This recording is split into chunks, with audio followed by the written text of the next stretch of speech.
খুলনা প্রকৌশল ও প্রযুক্তি বিশ্ববিদ্যালয় কুয়েটের হল খুলে দেওয়ার দাবিতে এখনও ক্যাম্পাসে অবস্থান করছেন আন্দোলনরত শিক্ষার্থীরা। দুপুরে সাধারণ শিক্ষার্থীদের পক্ষ থেকে দুর্বার বাংলার সামনে সমাবেশ আহ্বান করা হয়েছে। শিক্ষার্থীরা বলছে, বিশ্ববিদ্যালয় প্রশাসন যে ৩৭ ছাত্রের বিরুদ্ধে শাস্তিমূলক ব্যবস্থা নিয়েছে, তার মধ্যে অন্যায়ভাবে কোনো সাধারণ শিক্ষার্থী থাকলে তারা তা মেনে নেবে না। এদিকে সোমবার রাতে কয়েক ঘণ্টাব্যাপী সিন্ডিকেটের জরুরি সভায় ১৮ ও ১৯ ফেব্রুয়ারি সংঘর্ষের ঘটনায় জড়িত ৩৭ শিক্ষার্থীকে সাময়িক বহিষ্কারের সিদ্ধান্ত নেওয়া হয়। একই সাথে আগামী ২রা মে ও ৪ মে শিক্ষা কার্যক্রম চালুর ঘোষণা দেওয়া হয়।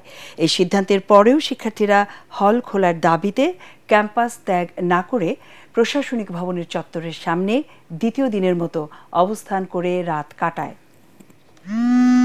যারা অন্যায়ের বিরুদ্ধে তাদের দাবিকে জানাইছিল, যারা ছাত্র দলের বিরুদ্ধে প্রতিরোধ গড়ে তুলছিল, তাদের একজনকেও যদি অন্যায়ভাবে কোনো শাস্তির আওতায় আনা হয়, তাহলে আমাদের পুরো কুয়েটের সকল শিক্ষার্থী কঠোর কর্মসূচির দিকে অগ্রসর হবে। ২ তারিখ হল খোলার ঘোষণা বা ৪ তারিখ শিক্ষা কার্যক্রম শুরু করার ঘোষণা, এটাকে আমরা প্রত্যাখ্যান করে আমরা আজকের ভিতরে হল খোলার জন্য জোর দাবি জানাচ্ছি।